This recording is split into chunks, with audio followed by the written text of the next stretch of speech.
Assalamualaikum warahmatullahi wabarakatuh.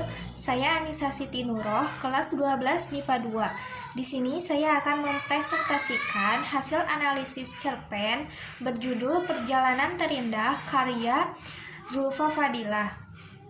Cerpen ini menceritakan tentang wanita bernama Lili yang solehah serta taat kepada orang tuanya. Dia tinggal di sebuah kota yang sederhana. Dia mendapatkan beasiswa untuk meneruskan pendidikannya ke perguruan tinggi negeri yang ada di Malang. Dia berangkat sendiri ke Malang dengan menggunakan kereta api. Saat di jalan, dia bertemu dengan lelaki berkaos merah yang dia sangka bahwa laki-laki itu adalah lelaki asal kota yang amat angkuh. Sikap sinis dan pemarahnya mulai ia munculkan kepada lelaki itu. Namun ternyata lelaki itu tidak seburuk yang difikirkan oleh Lili. Lelaki itu bahkan amat baik, ramah, sopan, serta perhatian. Saat kereta berhenti, lelaki itu membawa Lili ke berbagai tempat yang indah dan tak disangka. Seharian mereka menghabiskan waktu bersama. Mereka harus berpisah pada sore hari karena Lili harus meneruskan perjalanannya menuju Malang untuk menggapai cita-citanya. Akhir yang tak begitu indah, mereka saling berpisah dalam keadaan tidak tahu nama masing-masing. Namun Lili yakin bahwa lelaki itu akan datang kembali dengan jalan Allah yang mungkin lebih indah dari perjalanan terindah yang dia lewati hari itu. Unsur intrinsiknya yang pertama, tema.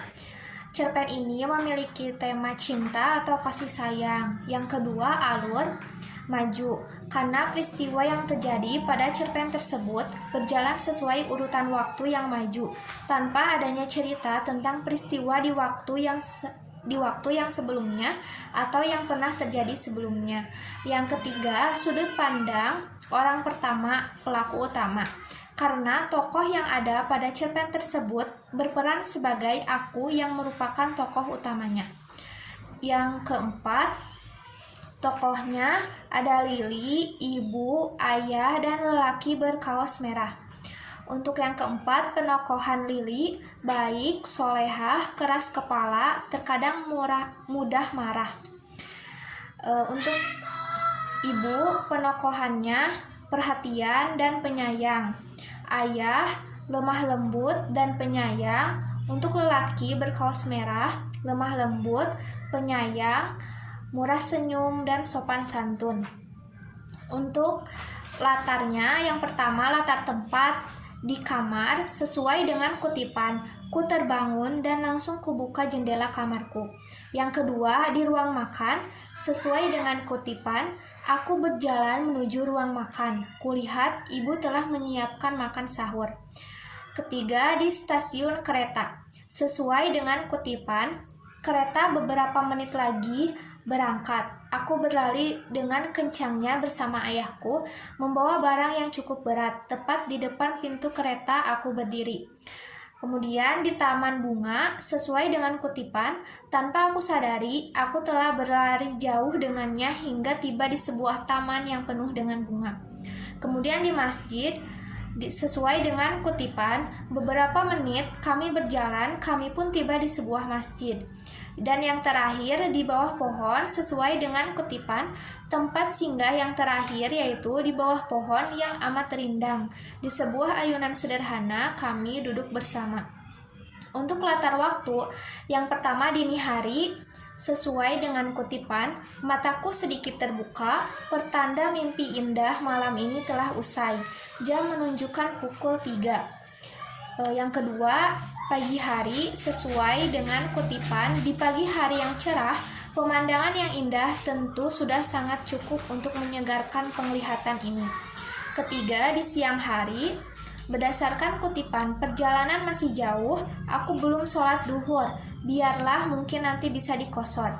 Dan yang terakhir, sore hari, berdasarkan kutipan, hingga akhirnya jam menunjukkan pukul 16.45.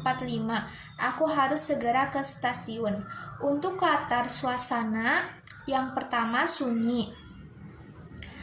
Sesuai kutipan, di kesunyian, alarm berbunyi. Dan kedua, nyaman sesuai dengan kutipan asri, indah, nan permai. Inilah salah satu tanda kekuasaannya. Sesekali ku beranjak dari tempat dudukku, melangkah menuju pintu kereta. Kemudian indah, menakjubkan. Sesuai kutipan, aku tersenyum, terdiam, menengadah ke arah langit biru.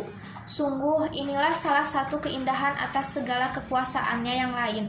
Dan yang terakhir, ramai, sesuai kutipan, subhanallah, masjid yang megah dan indah.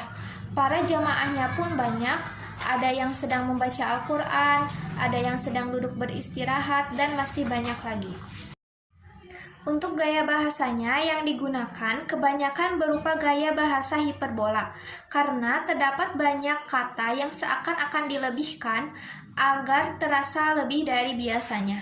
Contohnya dari beberapa kutipan, tanpa aku sadari, aku telah berlari jauh dengannya hingga tiba di sebuah taman yang penuh dengan bunga.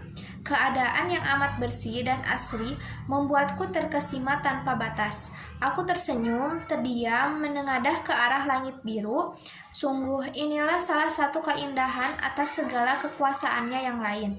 Fata morgana alam yang begitu menyejukkan, jutaan warna yang berbeda, hidup membentuk sebuah kesatuan yang begitu luar biasa. Renunganku itu membuatku lupa akan segalanya untuk beberapa saat. Amanatnya, yang pertama, jangan berprasangka buruk terlebih dahulu kepada orang lain sebelum kita mengetahui kebenaran yang sebenarnya dari orang tersebut. Dalam cerita ini, diceritakan Lili merasa bahwa lelaki berbaju merah itu orang yang angkuh, akan tetapi setelah dekat dengan lelaki tersebut, barulah dia merasa bersalah karena prasangka buruknya itu ternyata salah. Yang kedua, jangan mudah marah kepada seseorang. Diceritakan pada cerpen tersebut bahwa Lili selalu mudah marah kepada lelaki yang ia temui di kereta. Pada akhirnya, kemarahan hanya dapat membuatnya merasa malu dan merasa bersalah. Sekian, wassalamualaikum warahmatullahi wabarakatuh.